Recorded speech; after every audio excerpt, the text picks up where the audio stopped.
오늘도 뜨거운 이슈 시원하게 풀어보겠습니다. 킹스맨 신인규 변호사 나오셨습니다. 안녕하십니까? 네, 안녕하세요. 신인규입니다. 자, 어제 일본 후쿠시마 오염수 해양 방류 처음으로 이뤄졌습니다.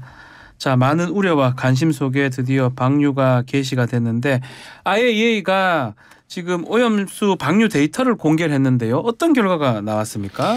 예, 어제 결과가 나왔는데 IAEA는요. 웹페이지를 통해서 6가지 데이터와 기준치 부합 여부에 관한 정보를 공개를 했습니다. 6가지 데이터로는요. 처리 오염수의 방사 선량, 처리 오염수의 유량, 오염수 희석에 쓰일 바닷물의 방사 선량, 희석용 해수의 시간당 유입량, 희석 후 오염수 내 삼중수소 농도, 수직축으로 분석한 희석수의 방사 선량 등인데요. 가장 관심을 모았던 희석 후 오염수 내 삼중수소 농도는요. 어제 오후 6시 기준으로 리터당 206 베크렐로 나타났습니다. 아하. 세계보건기구 WHO가 제시한 식수수질 가이드상의 삼중수소 농도 기준치는요.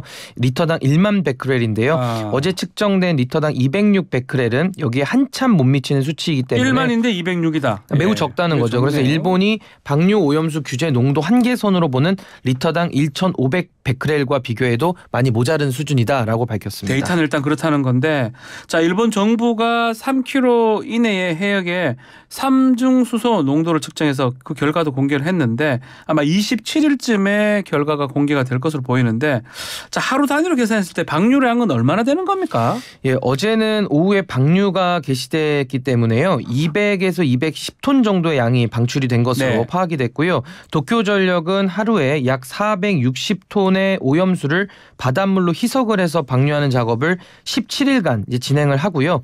1차적으로 오염수 7,800톤을 바다로 내보낼 계획이고 내년 3월까지 방류할 것으로 예상되는 오염수의 양은 31,200톤으로요. 이는 현재 보관 중인 오염수의 2.3% 수준입니다. 아하.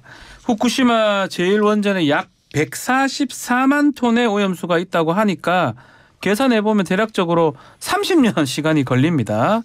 자, 그 사이에 뭐 어떤 변수가 있을지도 모르고 사실 몇 개월 지나면 사람들 다 잊어버릴 수도 있잖아요. 그러니까 지금 오염수의 양이 엄청난 수준이거든요. 134만 톤이기 때문에 이것이 뭐 30년 걸린다는 이야기도 있지만은 더 오래 걸릴 수 있다. 지금 그런 이야기도 많이 나오고 있고요. 또 하나는 시작 단계부터도 막지 못했는데 이것을 점검하면서 중단시킨다는 건 더 어려워 보이고요. 무엇보다도 이제 수산물에 대한 수입 규제를 풀어야 되는 상황이 오면은 더 난감해질 것으로 보입니다. 오염수 방류가 이제 시작이 되니까 업계를 중심으로 우려의 목소리가 나오고 있습니다. 방류 첫날 분위기 어땠습니까? 예, 오염수 방류로 인해서요. 어수선한 분위기 속에서 수산시장은 다소 침체된 모습을 보였습니다. 수산시장 곳곳이 좀 한산했고요. 어떤 상인분은 일본에 대한 항의 차원에서 태극기를 걸고 장사하는 모습도 볼 수가 있었는데요. 어제 수산시장에는 줄곧 국산이에요. 국산이라는 말이 계속해서 들렸다고 합니다. 심지어 미리 잡혀있던 회식들도 줄줄이 취소됐다면서 체념하는 그런 모습도 보였습니다. 자, 전국 곳곳에서는 오염수 방류에 반대하는 시위도 있었네요. 예, 오염수 투기 반대 대학생 원정단 진보 대학생넷 등의 회원들로 알려진 분들이요. 일본 대사관 앞에서 시위를 가졌습니다. 기자회견을 하다가 대사관 건물 진입을 시도했지만 경찰에 막혀서 대사관이 위치한 9층에 올라가지 못했는데요. 체포된 대학생들은 경찰서로 연행돼서 조사를 받았습니다. 이와 함께 제주, 부산, 포항, 광주 등 전국 곳곳에서 시민사회단체들이 오염수 방류 반대에 대한 시위가 열렸고요. 앞으로 이러한 움직임들은 곳곳에서 일어날 것으로 보입니다. 자, 정부 차원에서는 대응 매뉴얼을 강조하는 모습인데요.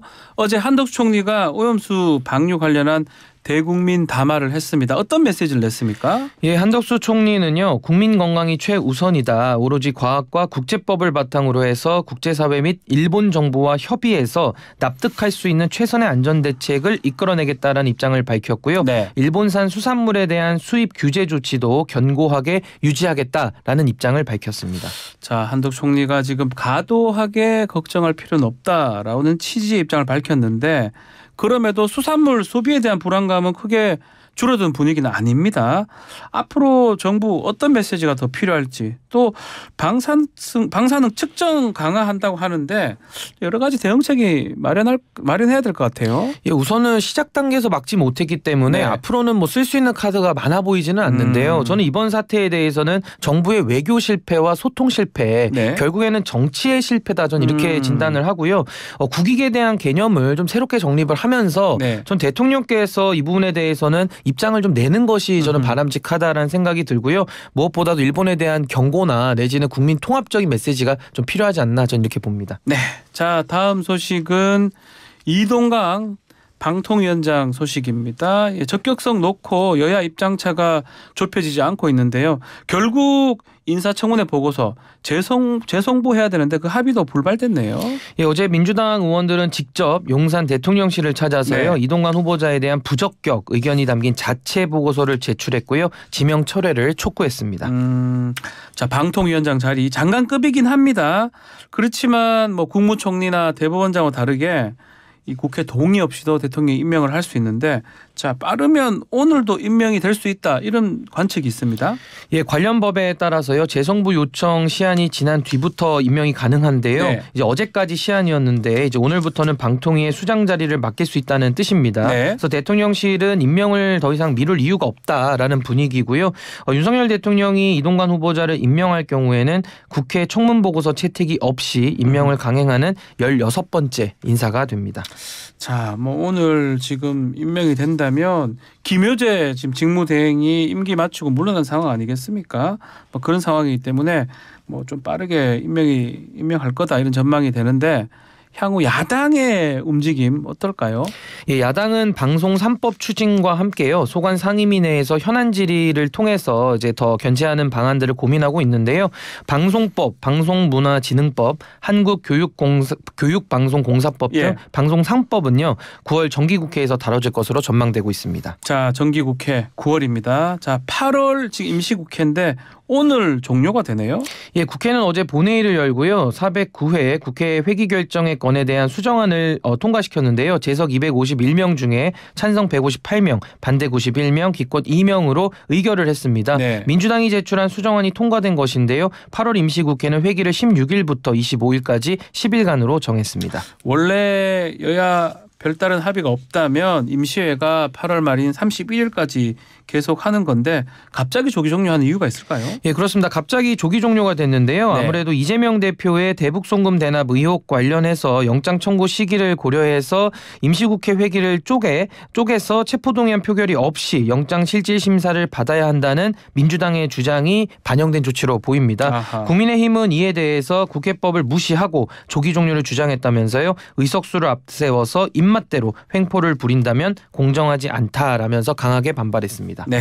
자, 다음은 외국 특히 러시아에서 무장 반란 시도한 용병 기업 그 바그너 그룹 수장 프리고진의 사망 소식입니다. 자, 비행기 추락 사고로 사망했다고 전해지는데 아직까지 여러 의문이나 또 의혹들이 쏟아지고 있어요. 예, 프리고진 사망 소식으로 많은 분들이 예. 좀 놀라셨을 텐데요. 이제 추락한 전용기 탑승자 명단에 프리고진이 있다는 러시아 당국의 발표만 있을 뿐이고요. 전용기 추락 원인은 오리무중입니다.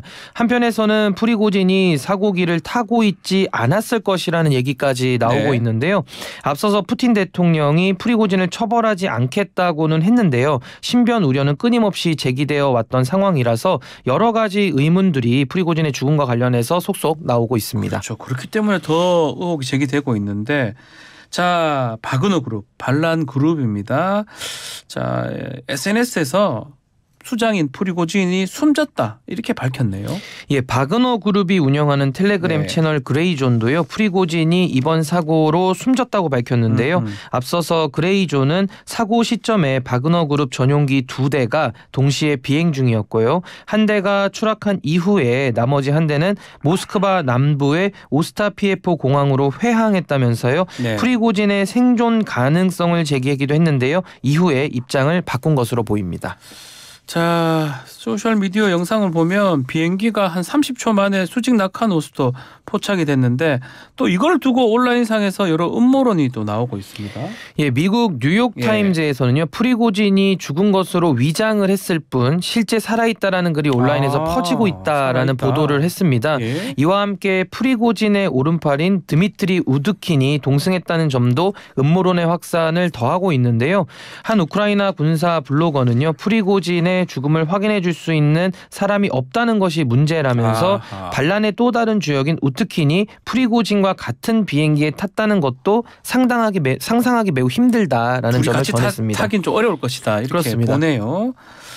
자, 반대로 프리고진 러시아한테 반란을 일으켰던 거 아니겠습니까? 자, 푸틴이 이런 얘기를 합니다. 유능했지만 실수도 있다. 가족에게 애도의 뜻을 전한다. 이런 입장을 밝히기도 했는데 이건 어떻게 해석해야 됩니까? 자기 관계없다 이 말인가요? 그렇죠. 아무래도 이제 푸틴 대통령은 네. 지금 프리고진에 대한 그 반란을 수습하는 과정에서 상당히 그 전에도 이제 신변을 위협하고 있다라는 썰들이 많이 나왔기 때문에 네. 실제로 프리고진이 사고로 지금 죽었기 때문에 거기에 대한 책임론 내지는 본인에 대한 여러 가지 의혹 제기를 선제적으로 차단하기 위해서 네. 미리 좀 선제적으로 애도의 뜻을 표한 것 같습니다. 자, 한편 프리고진이 사망을 하면서 장기화되고 있는 우크라이나 전쟁 앞으로 미칠 파장에 관심이 쏠리고 있습니다. 예, 주요 외신들과 미국 싱크탱크 애틀랜틱 카운슬은요. 프리고진의 사망이 러시아군 내의 긴장감을 높여서요. 군인들의 사기가 저하될 수 있다고 예상을 했습니다. 러시아 군 고위층과 전쟁에 비판적 발언을 했던 프리고진을 좋아하던 러시아군 일부가 그의 사망으로 인해서 동요될 수 있다라는 점입니다. 혹시 추가 반란의 가능성도 제기되고 있나요? 예, 프리고진의 지지자들이 우크라이나의 반격으로 푸틴이 네. 더 정치적으로 불안정한 상태가 될 때까지 더 기다렸다가 반란에 나설 수도 있다는 분석이 나오고 있습니다. 네. 반면 프리고진의 사망이 푸틴의 권력을 더욱 공고하게 해서요. 우크라이나 전쟁에 영향이 거의 없을 것이다라는 의견도 동시에 나오고 있습니다. 자, 제2의 프리고진이 나올지 바그너 그룹도 해체될지 좀 지켜봐야 될 것 같은데 바이든 대통령, 미국 대통령 역시 입장을 내놨네요. 예, 조 바이든 미국 대통령도 이날 프리고진의 사망 가능성 소식을 접한 뒤에요. 기자들에게 무슨 일이 일어났는지 사실은 모르지만 네. 놀랍지는 않다면서요. 이번 사고가 푸틴 대통령의 보복에 따른 것임을 시사했습니다. 자, 마지막 소식입니다. 자, 최근 노란색 스쿨버스가 없어서 수학여행 못 간다 이런 얘기가 많이 들리는데 지금 초등학교 대부분 개학했잖아요.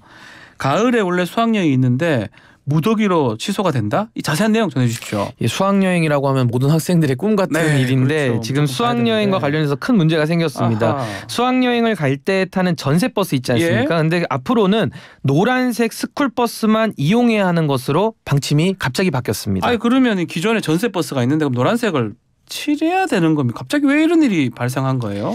예, 현재 규정으로 보면요. 예. 학생들의 통학에는 노란색 통학버스를 사용해야 하는데요. 최근에 수학여행도 통학에 해당한다는 해석이 나오면서 이런 사태가 발생이 된 건데요. 네. 배경은 이렇습니다. 지난해 10월 제주도 교육청이요. 법제처에 질의를 합니다. 아하. 현장 체험학습이나 수학여행으로 이동하는 것 또한 어린이 통학에 해당되는 걸로 봐야 하느냐고 물었는데요.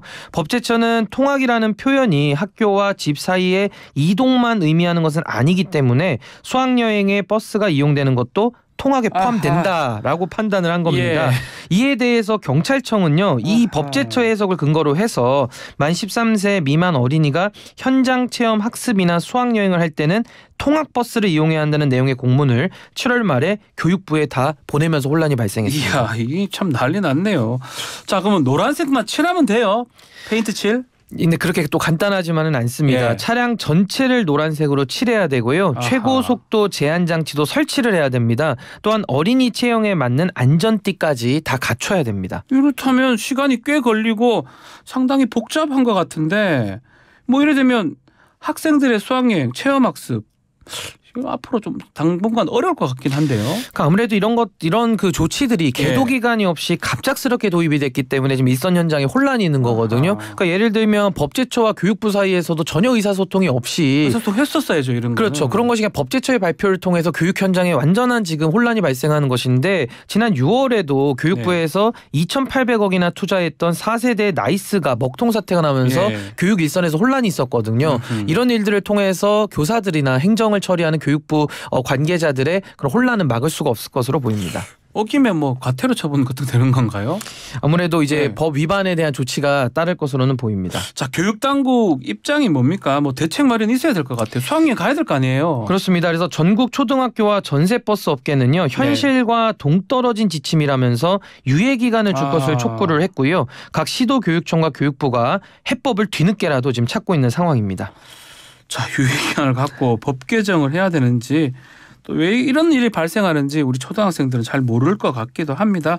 자, 교육계가 적극적으로 나서서 문제를 해결할 수 있기를 바라겠습니다. 자, 오늘 킹스맨은 여기서 마무리를 하겠습니다. 신은규 변호사 감사합니다. 네, 감사합니다. 1부 마치겠습니다.